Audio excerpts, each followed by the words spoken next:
right අපි cut off switch එකේ ඉඳලා අරන් එන live line එක අපි මෙතනදී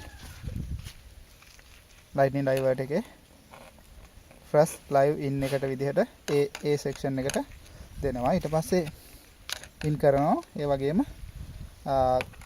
මෙතන in කරපු එක out කරනවා අපි B එකෙන් B line එක දිගේ අරගෙන lead out cable එකක් කරහා මෙහෙම අපි දෙනවා fence එකේ live line එකට. ඒක ගොඩක් වෙලාවට දෙද්දී fence එක ගැට ගහන්න යන්න එපා. fence එකට ගැට ගහන්න නැතුව මේ වගේ joint clamp එකක් දාලා ඉවරලා හොඳට තද කරගන්න. එතකොට මෙතන corrosion වෙන එක නවතිනවා. හරි මේ fence එක ඇවිල්ලා මම fence එකේ කණු ගැන ඔයාලට කියලා දෙන්නම්. මේක live දෙකක් විතරක් යන line එකක්, neutral එකක් යන්නේ. එතකොට අපි උඩ එකට දාපුවම කණුව දිගේම ආයෙ connect වෙනවා යට line එකටත්. එතකොට මේ කණුවෙත් current එක තියෙනවා.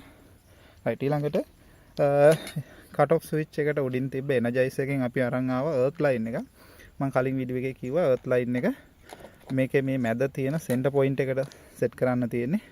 ඒකේ symbol එකක් තියෙනවා earth කියලා. ඒ වගේම ඉංග්‍රීසියෙන් earth කියලා type emboss කරලා තියෙනවා. ඊට පස්සේ අපි ඒ earth line එක එහෙමම අරන් එනවා කම්බියක් කරහා earth rods තුනට.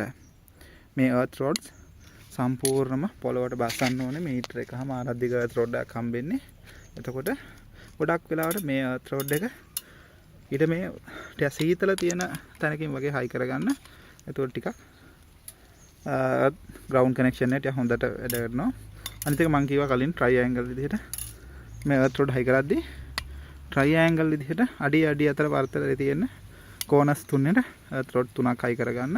ඒ තුනම ආය earth wire එක හරහා earth wire එකක් විදිහට ඔයාලට හම්බෙන්නේ high tensile 2.5 gauge 2.5 mm high tensile කම්බියක් GI wire එක. ඒක හරහා මේ තුනම connect කරගන්න. එතන මෙතන ලාය මෙතනට connect කරගන්න circle type එකට. right එතකොට live එක ආවා. live එක මෙතනින් ආපහු out කරා. earth එක in කරා.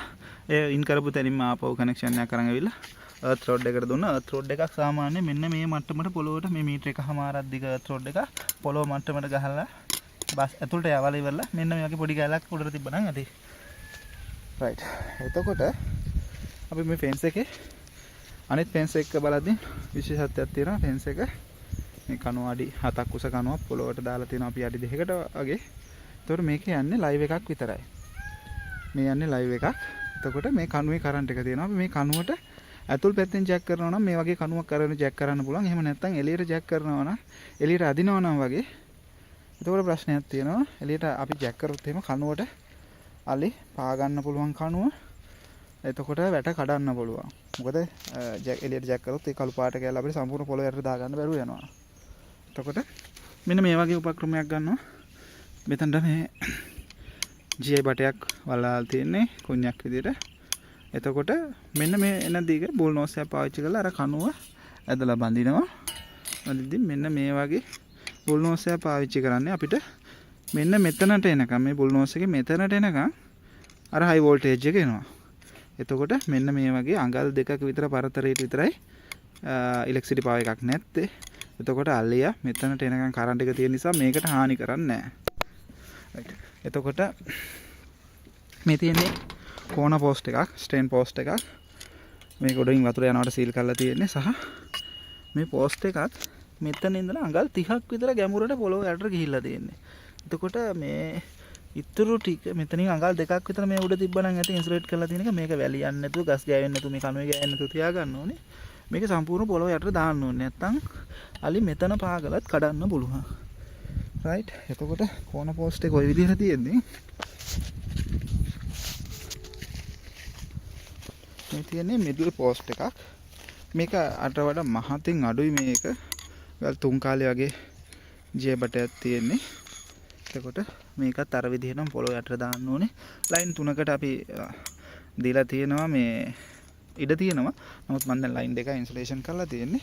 එතකොට මේ කණු දෙකක් අතර පරතරය ගන්න පුළුවන් අඩි 60ත් 80ත් අතර වගේ ගන්න පුළුවන්. ඔයාලට ඇද ගන්න තැනේ හැටියට ඊට ප්‍රමාණය හැටියට හැරෙන තැන් අනුව ඔයාලා මේක හදා ගන්න පුළුවන්. right.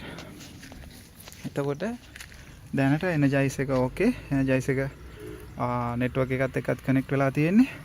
බැටරි එක charge වෙනවා 13.6ක් 13.6 volt තියෙනවා. ඇතුළේ heat එක celsius අංශක 32ක් තියෙනවා. right. එතකොට ඔය ටිකමයි දැන් ඉන්සුලේෂන් එක ඉවරයි. මේකේ කව එක වහ ගන්න තියෙනවා. අපි මේකේ ඔපරේෂන් එක කොහොමද යන්නේ එනර්ජයිස් එක ඔන් කරලා බලමු.